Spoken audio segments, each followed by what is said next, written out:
तो चलिए दोस्तों, आज मैं आप लोगों के लिए गणित का एक बेहतरीन चैलेंजिंग सवाल लेकर आया हूं और निश्चित रूप से इस प्रकार के प्रश्न जो है सभी प्रकार के प्रतियोगी परीक्षाओं में पूछे जाते हैं। और निश्चित रूप से इस प्रकार के जो प्रश्न है ना, नवोदय परीक्षा है या फिर सैनिक विद्यालय वाले जो परीक्षा होते हैं, उस प्रकार के जो कंपटीशन एग्जाम होते हैं उसमें अक्सर पूछा जाता है। तो इस वीडियो को बहुत ध्यान से देखिएगा, क्योंकि इस प्रकार के प्रश्न बच्चों को बहुत ज्यादा कंफ्यूज करता है। लेकिन इस वीडियो को देखने के बाद, आज के बाद आपको बिल्कुल भी कंफ्यूजन नहीं रहेगा। इस वीडियो को बहुत ध्यान से देखिएगा।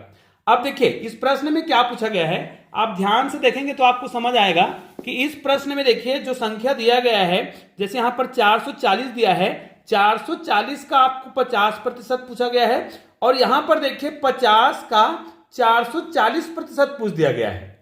अब दोनों संख्या क्या है, अलग लग रहा है, मतलब जस्ट अपोजिट लग रहा है। तो ऐसा लग रहा है कि इसका उत्तर तो एकदम जीरो आने वाला है या फिर बहुत बड़ी संख्या आने वाला है। लेकिन आपको यहां पर चार ऑप्शन दिया गया है। ए में दिया है 880, बी में दिया है 220, सी में दिया है 440 और डी में दिया है कोई नहीं।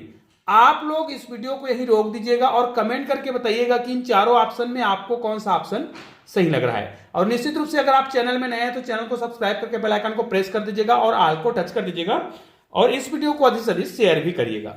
तो चलिए इसको हम हल कैसे करेंगे।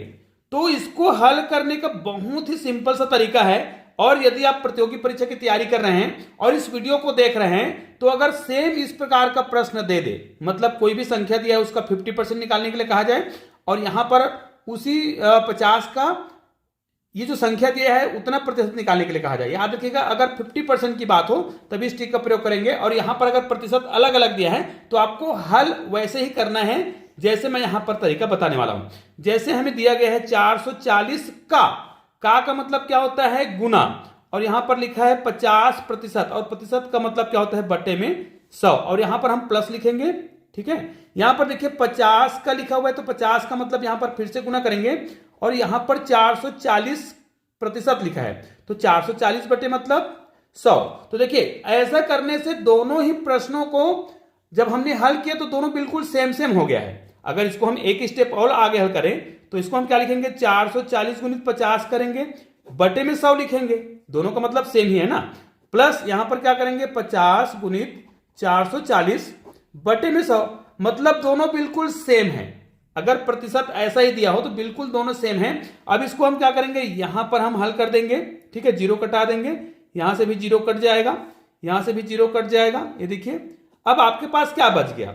इसको अगर आप हल करेंगे ना तो 5 चौक 20 का शून्य, ठीक है, 5 चौक 20 का शून्य हो जाएगा और हासिल 2, फिर यहां पर 5 चौक 20 हासिल 2 करके कितना हो गया, 22, मतलब 220।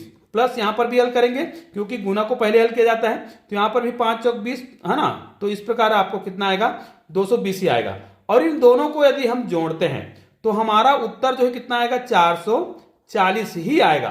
तो इस प्रकार के प्रश्न में यदि किसी भी संख्या का 50% निकालने के लिए कहा गया है और 50% का उतना ही प्रतिशत निकालने के लिए कहा जाए तो उत्तर क्या आता है, जो संख्या दिया गया है वही उत्तर आता है। लेकिन अगर संख्या पलट दे तो उत्तर कैसे निकालेंगे, उसके लिए आपको खुद हल करना होगा। जैसे मैं आपको एक प्रश्न दे रहा हूं और इस प्रश्न के उत्तर आप लोग मुझे कमेंट करके जरूर बताइएगा, लेकिन उसको आपको इस विधि से हल करना पड़ेगा।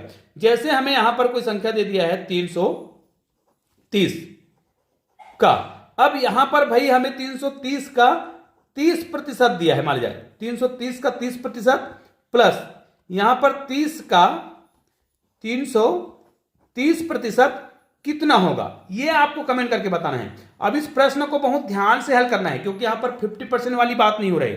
330 का आपको 30% निकालना है, फिर 30 का 330% निकालना है और उसको जोड़ना है। इसका उत्तर क्या होगा आप लोग मुझे फटाफट कमेंट करके जरूर बताएं। चलिए मिलते हैं एक और बेहतरीन वीडियो के साथ, तब तक के लिए जय हिंद जय भारत।